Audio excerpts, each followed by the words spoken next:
Hello and welcome to Penelope's Chinwag, and it's just that, it's going to be a chat. I'm going to talk to you Monday, Tuesday, Wednesday, Thursday, Friday and publish this on Saturday, and let's see what the week holds. Well, it's Monday the 21st of July this week. Well, today I mean, not this week. And I've been crafting over the weekend amongst other things. On our way to holiday, I went to stay with my daughter Kim, and she had a few kits in her cupboard, things that she'd sent off for as a new crafter in lockdown, things she thought she would do. And then, of course, life has got back to normal, and she said, I just haven't got time to do them, Mum. No way, Jose. So I said, would you mind if I took one of the quilts? One of the kits. She said, take it if if you want. So I started it.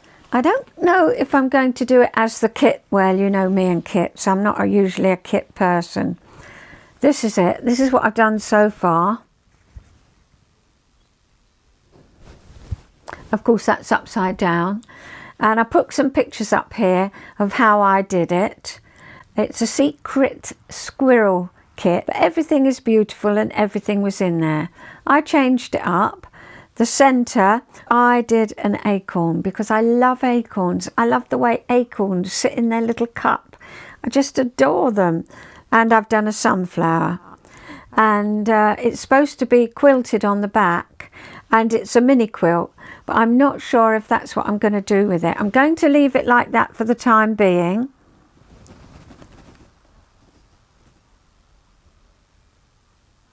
And I'll see what I want to do with it by the end of the week. So that's what I've been up to. Well, it's time for me to go now. We've got thunder. And just before I came on, it was beautiful sunshine. And the birds were absolutely making the most of it. I'll put some photographs up I took from the window, and the view of the sea was absolutely lovely. But now it's got quite dark and it looks like we're in for another bout of rain. So I'll say cheerio, and I'll see you tomorrow, Tuesday, the 22nd of July.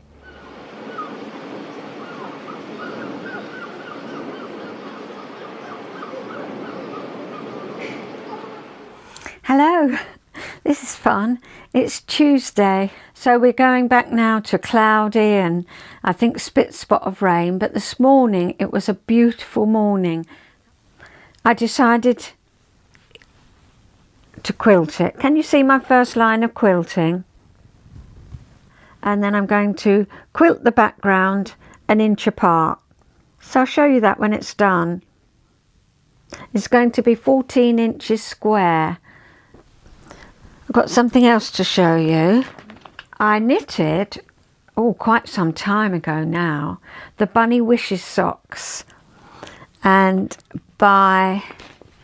who's it by? Sarah Kelly. The Bunny Wishes socks. Here they are. Pete's worn them. I'll show you the pattern. It's again by Sarah Kelly. And it's called Wee Fieldmouse Socks.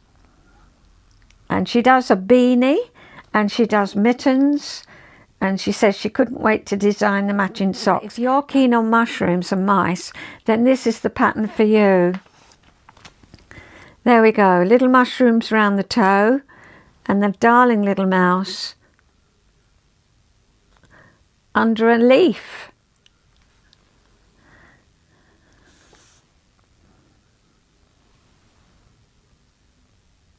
So I decided to do the socks the same, the toe the same as the Bunny Wishes socks. I'll show you anyway.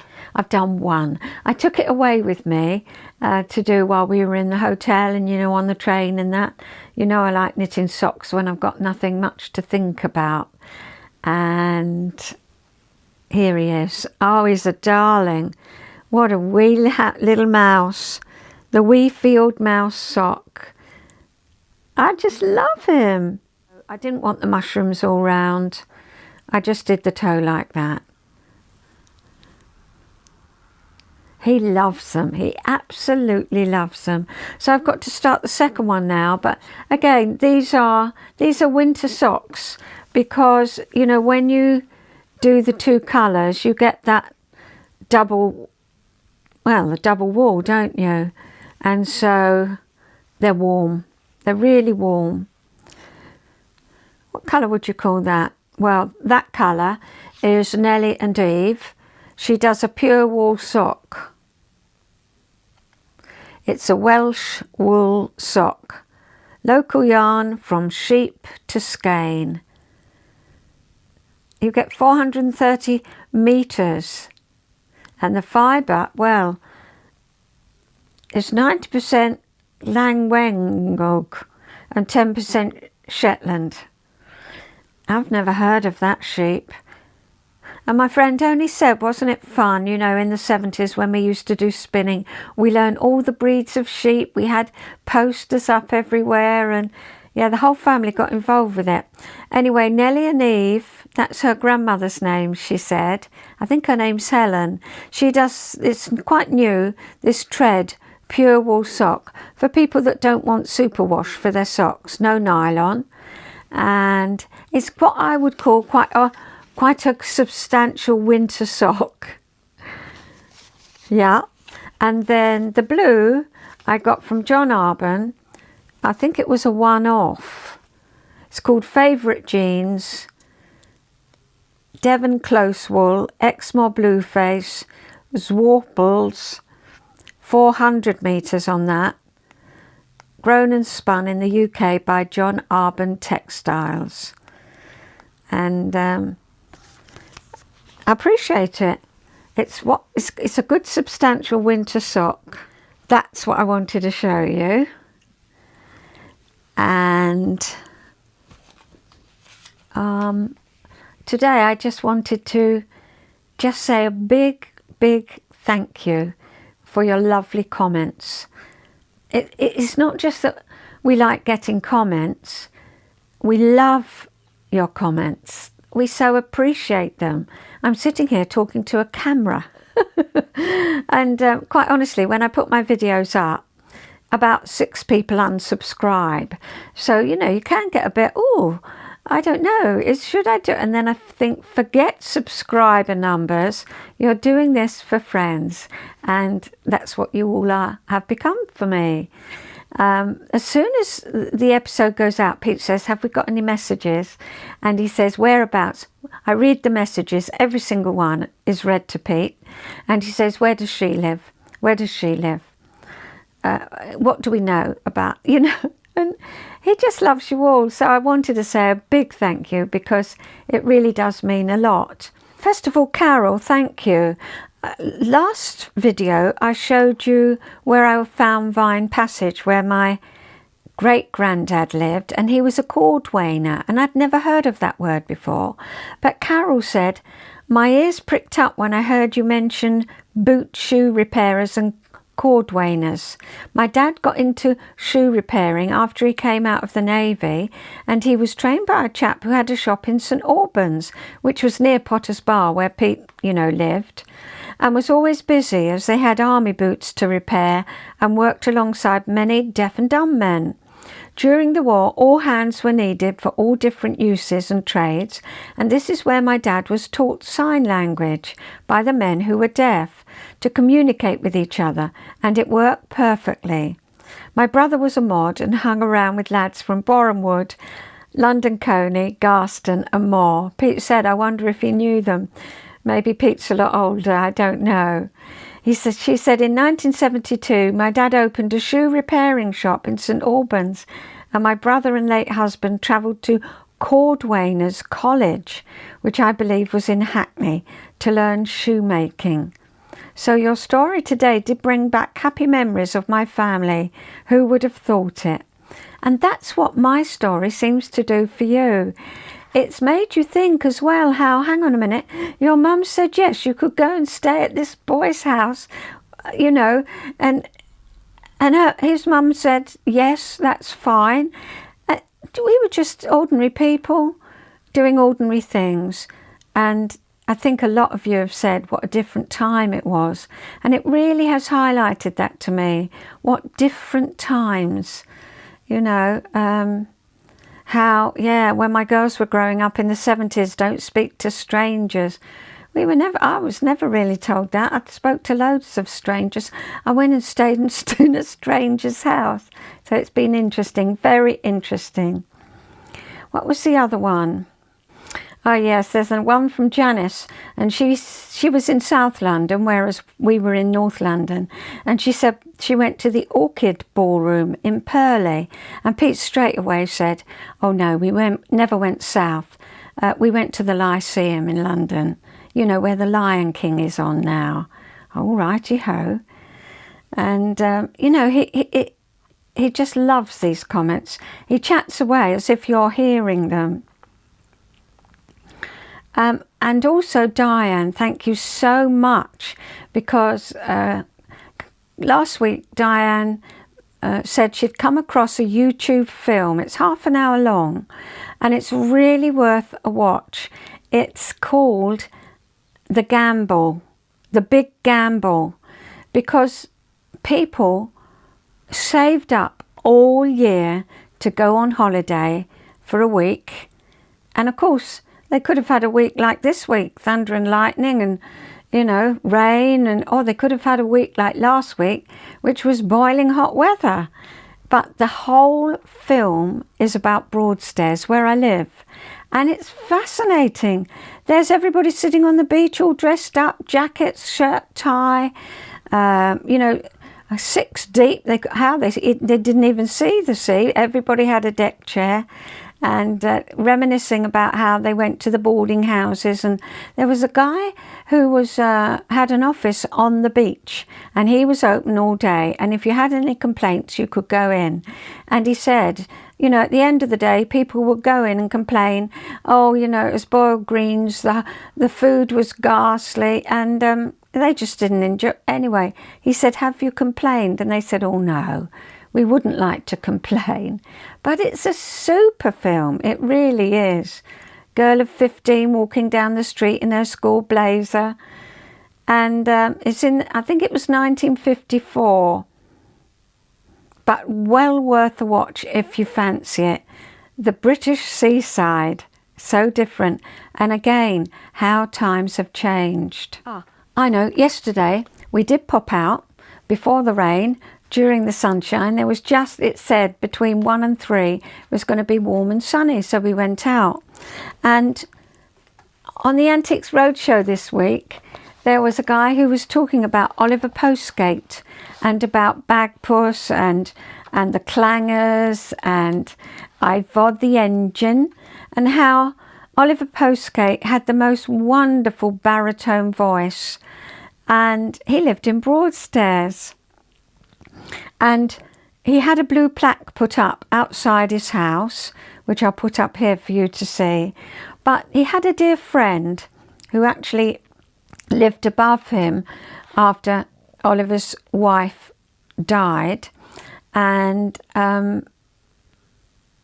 she, after Oliver had died, she wanted to remember him in a way that we could, because she said people would pass the blue plaque and say, Oliver Postgate, who's that?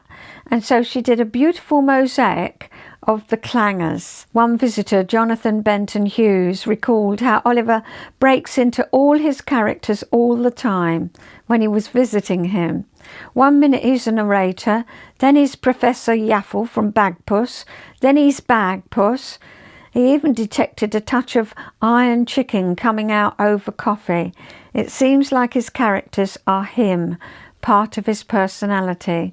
So I thought I'd just pop that up as I'll walk. So I'll see you tomorrow. Oh, I just had to come back on because I remembered the other comment. I showed you Cold Harbour Mill last week. And it's beautiful, been running since 95 or something like that. But a lovely viewer said that John Arbon, that's where he started his business. He got all his old machinery, and he had all his machinery in the basement there at Cold Harbour Mill until he moved to his new premises.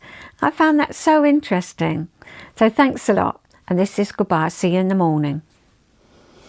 And just like that, it's Wednesday. It's Wednesday afternoon, and it's been the most beautiful day. It really has. Well, it's not over yet. It's about 3 o'clock. We went out for a walk this morning, and I saw a hummingbird hawk moth. Have you ever seen one? They're not rare. There's quite a few about, but they are lovely to watch. Out came my phone, and I took a little film, so I'll put that up here for you.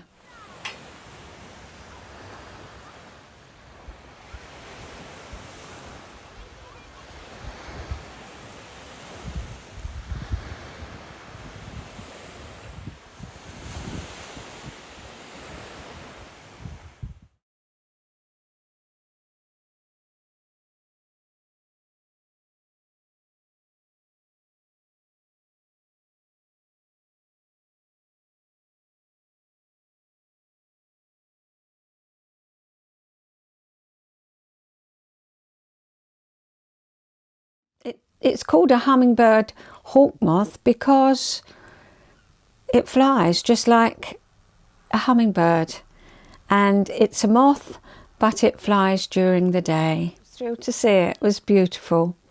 Our little trip out, getting our steps in this morning. So I'll show you how far I've got with the kit that I'm doing, the Secret Squirrel kit. Here we are. I've done the crisscross, you know, cross hatch is it called, on the back. I think it looks quite nice. On the back it's quite a decent bit of, not rough, but yeah, a substantial piece of fabric on the back. And I have to cut this and do what they call a flange. So I think that's going to be, well, even narrower than that. It's going to be quite small. And then this is the binding. I can't show you like that. That's the flange and that's the binding. So that's my task for tonight, just to do the flange. And then I shall do the binding, hopefully, tomorrow. So that's how it's coming along. I'm pleased with it. It's pretty. And I wanted to share something with you that I've been wanting to share since March, but just haven't had the opportunity really. And it's about a bear hut. We went to visit a National Trust property in Devon, Gidleigh. And we really appreciated going there. I think I showed you the beautiful flower, the trees were all in flower, and yes, I did a little film, I think in March, but I didn't have time to tell you about the bear hut, and I wanted to do that today. I thought it would be a good opportunity. It was built sometime between 1808 and 1819 by Sir Thomas Dyke Ackland for his wife Lydia. It was a wedding present. And the building was nicknamed the Bear's Hut when about 60 years later it was believed to become home to a bear brought back from Canada by Francis Gilbert Dyke Ackland. Later generations kept games and garden furniture for sunny days in here. And reading about these huts, they were quite fashionable at the time. I think people, you know, on their travels abroad had seen them in Switzerland, and they wanted something like that in their gardens. And many lit fires in there for people to take, you know, to enjoy it. And well, I think there was well, some had they paid hermits to live there, and they were quite popular, but I felt sorry for this poor bear that was brought back from Canada. It became his home, and he lived there for quite a while until he outgrew it, and then he had to be rehoused. Where, I don't know, but it was a lovely building to look around. Well, I've wanted to show you that for a little while, and now I have. We've shared the hummingbird hummingbird hawk moth from this morning's walk, and I'm just going to put up a little bit of film of the sea. It was so lovely. Cool breeze and the sun was out. It was lovely. I hope it's been lovely where you are, and I'll see you tomorrow, Thursday.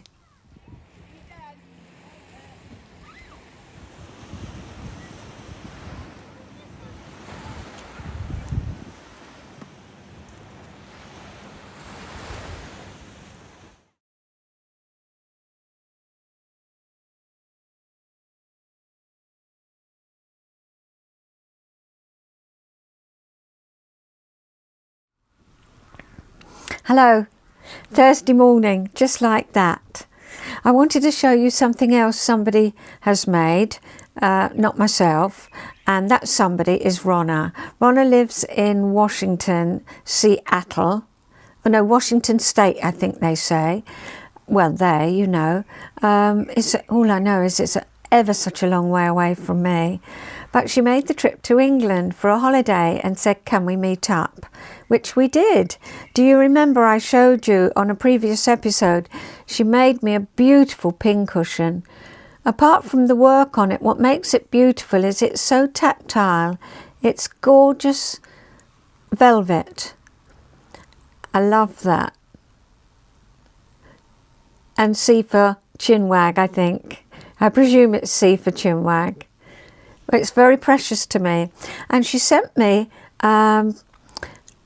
photos of an etui that she's made recently. Etui. What is that? I thought to myself. It's a French word for a small bag or container. Well, there you are. I learnt something, as well as really appreciating the work she'd put into it. It was a class that Ronna went to, and Betsy taught it for her guild, the Northwest Sampler Guild, in 2019. So Ronna doesn't know if the pattern is available, but it's by Betsy Morgan. B contained an Appian etui with smalls. And here are the photos of Ronna's work. Absolutely beautiful.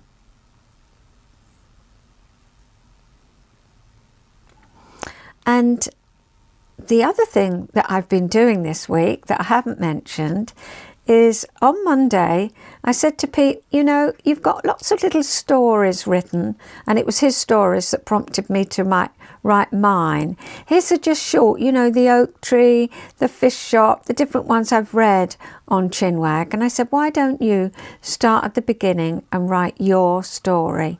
And that's what we've been doing this week. He's thought the words and dictated it, and I've typed it up. And so I thought I'd read you Chapter 1. Here goes. 30 Bowes Road. I can still remember the house I was born in, even though we moved out when I was 5. It was a large terrace house, number 30 Bowes Road, Palmer's Green, North London. We lived on the top 2 floors. Mum, Dad, my older brother Dennis, and me. Dennis was 13 years older. I don't think Mum was planning to have any more children, but Dad came home on leave from Italy during the war, and I was born on the 23rd of January 1945, just as the war in Europe was drawing to a close. Britain was still deep in wartime austerity. Food was rationed, clothing coupons were needed, even for socks, and bomb sites were scattered across London. Bowes Road itself had escaped most of the worst of the Blitz, but I was born into a world shaped by it. I don't remember the air raid sirens or the blackout curtains, but I do remember looking out of the window during the day at the convoys of army vehicles that frequently trundled by.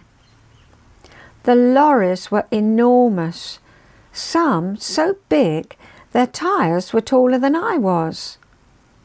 The drivers, perched high above the road, looked to a toddler like me as though they were sitting on mountain tops. Other times Open trucks would pass, full of soldiers sheltering under canvas roofs and sides.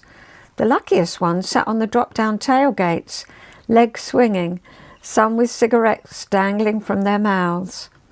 I noticed even then that they often had 2 or 3 stripes on their arms, corporals or sergeants, pinching the best seats.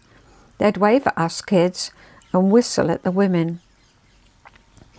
At the time, I didn't know what I was seeing, but I have a clear memory of half a dozen disassembled planes, wings separated from fuselages, their camouflage tops and pale blue undersides bearing the red, white and blue RAF roundels. Hurricanes, I think they were. And then there were the gypsies. They were regular travellers on the North Circular. I didn't know where they came from or where they were going, but I remember their caravans. Some were big and others smaller and shaped like the covered wagons in cowboy films I saw at the Ritz Cinema when I was older. The Ritz was just a 20-minute walk from my house. The caravans were all brightly painted, decorated with flowers and scroll work. The larger ones often had gleaming copper and brass pots and pans hanging from hooks. Sometimes the top half of the stable door would be open and a Romany woman would lean out, bare arms folded, long raven black hair falling in ringlets over her shoulders, almost hiding the large gold hoops in her ears. Her deep brown eyes would scan the street, and if I waved, she'd smile, sometimes revealing a gold tooth. Through the open door of the caravan, I caught glimpses of their interiors, shining silver utensils and painted plates arranged on the colourful shelves and dressers. Mum often said she wondered how they managed to keep everything so clean while on the move. The caravans were pulled by skewbald or piebald horses, beautifully groomed with long manes, flowing tails and feathered fetlocks, brushed and oiled. Their horses always looked strong and well fed, not like the poor nag that pulled the local rag and bowman's cart. Some of the smaller wagons even had a pony or a foal tethered to the back or trotting alongside obediently. The Romany drivers rarely seemed to be doing anything. They held the reins loosely, some sitting, legs dangling from the sides, others standing. They never sat where you'd expect, on a bench at the front, but whether they were walking or trotting, they looked completely at ease, as though they were one with their horses and their caravans. There was only one drawback to having gypsies passing our house so regularly. Mum was scared of them. Not when they passed in their wagons, but when the women came door to door, selling. They worked both sides of the street, in 2s or 3s, going from house to house. As soon as Mum spotted them, she'd whisk me away from the window and we'd retreat to the back room, even though we were on the first floor. Her fear came down to one thing, the gypsy curse. Once she was caught off guard and opened the door. A Romany woman offered her some lucky heather. "No, thank you," Mum said politely. Then came the offer of clothes pegs. Again, Mum declined. The gypsy cursed her, and I think that was the only time I ever saw my mum truly frightened. And so that's chapter 1, and we've written 3 more. Chapter 2 is called The Earliest Memories, and he was in his pram for that one. Chapter 3 is 119 Bowes Road. So Peter lived at number 30, but 119 was where a lot of his family lived. And chapter 4 is Fun at 119. Good. Let me know if you fancy hearing those other 3 chapters. So I'll say cheerio for now, and in a cat's, what is it? Gnat's whisker? Well, whatever it is, in that, I'll see you tomorrow. Morning. Before I forget, I just wanted to tell you, because I've been asked, do we have a butterfly count? And we do. It's any time between the 18th of July and the 10th of August, and it's for 15 minutes. So wherever you are, if you can do that and send it in, I think they'd like to hear from you. You can find all the details out online. I came across it as I was looking things up. So I wanted to show you I've finished it. I put a couple of photos up here of how I did the flange. You just fold it in half and then I just sewed it round. I did it all by hand, and then I put on the binding. Did that by hand, just watching. We watched an old Miss Marple last night. So I did that, and then here it is finished. So can you see the flange there close up? So that lifts up, because you fold that in half and then put the binding on. I really like that. It gives it a finish. Pete loves it. He's looking for a place to hang it, which is unusual. He's not too keen on hanging things, but we'll find a place. If not, I'll use it as a cloth. They call it a mini quilt. So I did it exactly as she said, except I put an acorn on and a sunflower. I filled up that. Hers was plain in the middle. Secret Squirrel. If you fancy kits, you could have a look. Not quite sure what she's doing now. Anyway, I've done it. That's the back.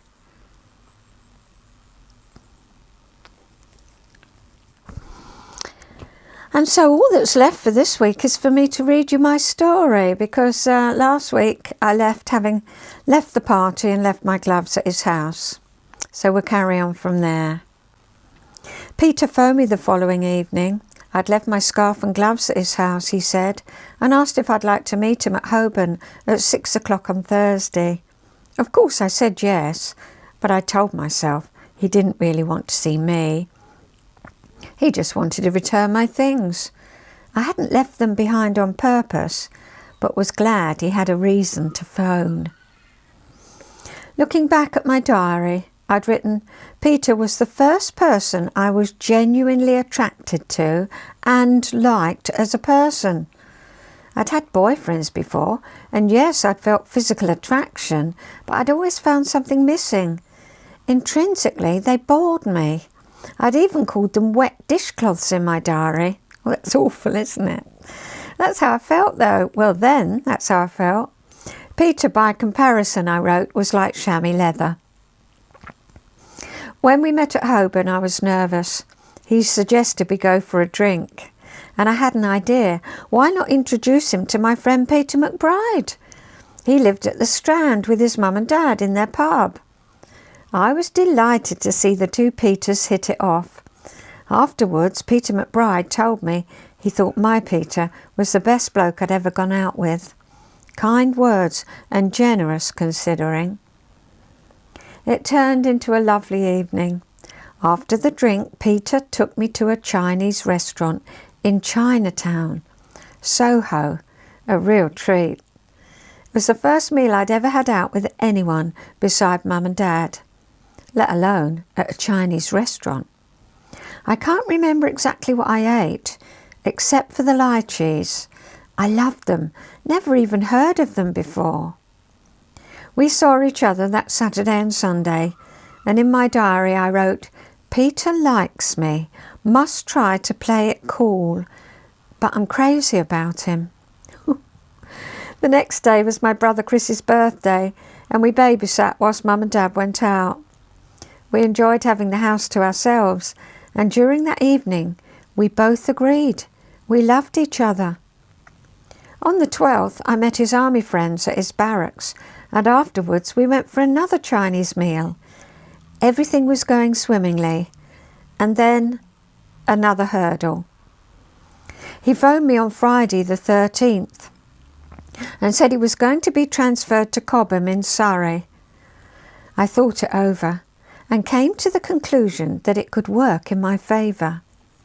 I was feeling emotionally and physically exhausted.